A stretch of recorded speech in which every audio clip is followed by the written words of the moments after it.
Allison sat at the kitchen table, her laptop open in front of her, untouched for the past 20 minutes, the screen dimming as if giving up on her ever typing a single word. The hum of the dishwasher was the only sound until she heard the front door open and the familiar thud of Cody's boots hitting the floor, followed by the soft scuff of him kicking them off. Ever since he came back, saying it would just be for a bit, the house had taken on a strange rhythm. Less predictable, less silent, less hers in a way that she hadn't expected to notice so quickly. Cody leaned in the doorway, holding two mugs, his voice casual but not careless. "Figured you might want tea," he said, stepping in like he'd always lived there. She didn't smile, but she took the mug anyway, nodding her thanks without meeting his eyes, unsure why something so ordinary felt so off-center. Later that night, she passed through the living room on her way upstairs and found him already sunk into the couch, lazily flipping through channels, one hand behind his head like he had no plans of moving. "Nothing decent on," he mumbled, settling on some old black and white movie with crackling audio and overdramatic music that somehow made the silence between them feel even louder. She hesitated, one foot on the first stair, but sat down instead. Not close, not far, just enough to say she was watching the movie too, though she barely looked at the screen. About halfway through, during some slow, dialogue-heavy scene where the characters stared at each other for too long, she shifted slightly, and their hands brushed on the couch cushion. Barely a touch, really. But neither of them moved. Her fingers stayed where they landed, and so did his. And even though they weren't holding hands, it felt like something had been decided without permission. The movie kept playing. The room stayed quiet, and she wondered if he noticed how still she'd gone. When the credits rolled, he stood and stretched like it was just any other night, his voice neutral as he said, "Night, Allison," without a hint that he felt anything unusual. She nodded, managed to answer, "Good night," and didn't turn to watch him go. But later, lying in bed, she could still feel the weight of his hand next to hers, as if it had never moved. The day slipped into a pattern that wasn't exactly familiar, but didn't feel foreign either, and Allison found herself noticing small things Cody did without realizing when she started paying attention. He remembered how she took her coffee. Strong, no sugar, a splash of milk. And he always made sure it was ready before she even stepped into the kitchen. He began fixing things that had been broken for ages, not because she asked, but because he'd noticed. The dripping faucet in the guest bathroom, the flickering porch light, the loose drawer in the hallway dresser that she'd been ignoring for months. None of it was dramatic, just quiet gestures, like he was trying to learn the language of the house through her habits. One evening, the weather shifted and the wind knocked out the power just after dinner, leaving the house in a blanket of stillness, the kind that pressed in from every direction. Allison lit a candle, more out of instinct than necessity, and walked into the kitchen to grab her phone, not expecting Cody to be standing there already, half lit by the weak flame and the last of the twilight. Their bodies collided in that clumsy way that happens in the dark when you forget someone else might be moving through the same space, and she instinctively reached to steady herself, her palm catching the side of his arm. For a split second, neither of them pulled away. There was nothing overt in the way he looked at her then, but something passed between them, something sharp and impossible to ignore, as if the dark had stripped away every safe distance they'd managed to maintain so far. She stepped back first, quietly, almost pretending it hadn't happened. But when she turned to grab the flashlight from the drawer, she caught his reflection in the oven door, his eyes following her. Not with anything crude or obvious, but with a quiet, steady attention that felt far too intimate for that narrow, candlelit space. Later, when the lights came back and the house returned to normal, he wandered into the living room where she sat reading but not absorbing a single word. He flopped onto the other end of the couch, stretched out, and said with the soft kind of grin, "You know I'm not pretending, right? I'm not just hanging around because it's convenient. I actually like being here. With you." She didn't answer, not because she didn't believe him, but because some part of her already knew. It had been raining since noon, the kind of steady, rhythmic drizzle that made everything feel slower, heavier, and Allison stood by the sink watching droplets slide down the window like they were trying to trace a path out of the day. The air in the house felt dense with things unsaid, and she'd been avoiding the living room for hours, pretending to fold laundry that didn't need folding, rearranging books she had no intention of reading. Still, when she finally stepped out onto the covered porch, she wasn't surprised to find Cody there, sitting quietly on the bench with his hoodie up, staring at the yard like he was waiting for something that wasn't going to come. She hesitated for a second, then sat down beside him without a word, the bench creaking under the shift in weight. But he didn't turn to look at her, just kept his eyes on the blurred outline of the trees beyond the yard. The rain tapped steadily on the roof above them, and for a moment they simply existed in the same space, neither speaking, neither moving, until he finally said, his voice low and almost resigned.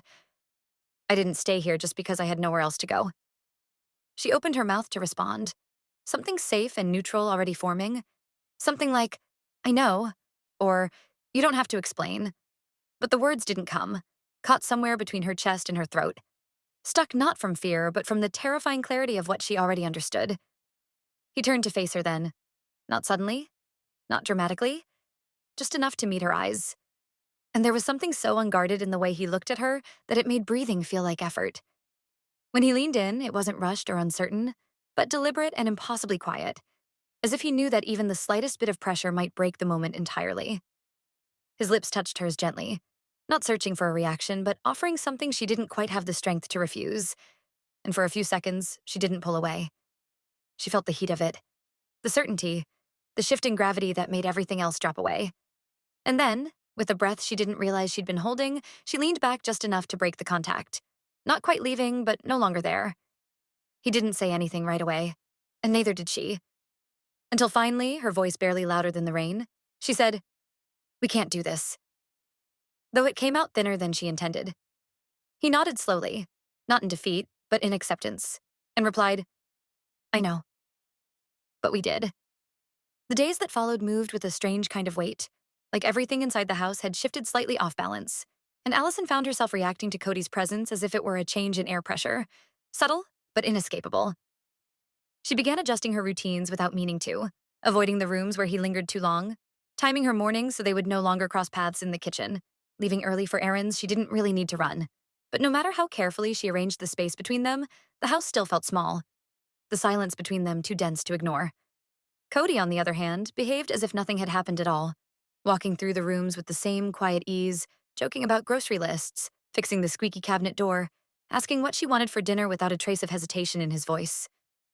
That calm unsettled her more than anything. The way he didn't flinch, didn't retreat, didn't seem to regret a single thing, as if he was waiting for her to catch up to something he'd already accepted. The tension wasn't just emotional. It settled into the way she moved, the way she spoke to him with careful, edited sentences, the way her eyes stayed focused on tasks and not on him. Then, one afternoon, her phone buzzed with a message from Rachel. "Change of plans? Coming home a week early. Can't wait to see you." The moment she read it, something dropped in her chest. Not just panic, but a deep, hollow dread, as if a clock that had been ticking quietly in the background had suddenly begun to scream. She tried to act like it hadn't shaken her, told herself there was still time to smooth things over, to fix the way the house felt, to rewind it all back to something neutral and safe. But everything she did only seemed to make the air tighter, more brittle.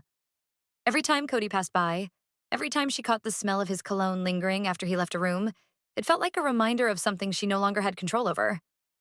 One evening, while she stood at the stove pretending to cook something she'd lost interest in halfway through, Cody leaned against the counter, watching her with the same unreadable calm that had started to drive her insane.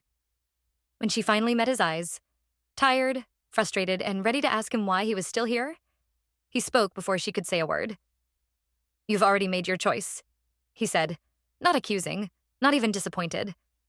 "You're just scared to admit it." Rachel's arrival brought with it an immediate shift in the atmosphere of the house, not in any obvious or dramatic way, but like a door being quietly closed in a room where the air had already turned stale. She came through the front door with her usual energy, dropping her bags in the hallway and talking about traffic, her internship, some new podcast she was obsessed with. All of it pouring out in a stream of normalcy that made Allison want to hold her breath. Cody appeared a few minutes later, offering to help with luggage, his tone light and casual, and for a moment Allison almost believed they could all coexist under the same roof without anything slipping through the cracks. But that illusion didn't last long, and Allison could feel the strain of pretending wrapped tighter around her each day. The quiet tension between her and Cody hadn't vanished. It had just gone underground, masked by polite smiles and neutral conversations over dinner. Sometimes she would catch Rachel watching them from across the room, not with suspicion, but with a kind of subtle confusion, like she was trying to solve a puzzle that didn't quite fit. One evening, after helping her daughter unload groceries, Allison heard her say softly, "Sometimes it feels like I'm a guest in my own house." That comment landed harder than it should have, not because it was unfair, but because it was truer than Rachel could possibly know. Later that night, after Rachel had gone to bed, Allison stood by the back door, looking out into the dark yard, wondering what it might have felt like if things had stopped one step earlier, before that kiss, before the shift, before the weight of secrecy made everything else feel hollow. She didn't hear Cody approach, but when he spoke, his voice was quiet, without apology or expectation. "I don't regret any of it," he said, his eyes steady on hers, not daring her to respond, just putting the truth out where it couldn't be ignored. Allison looked at him for a long moment, her hands clenched around a glass she didn't realize she was holding. And when she finally spoke, her voice came out thin and uncertain, not because she didn't know what she felt, but because she did. "I'm not sure I can carry this," she said, almost more to herself than to him.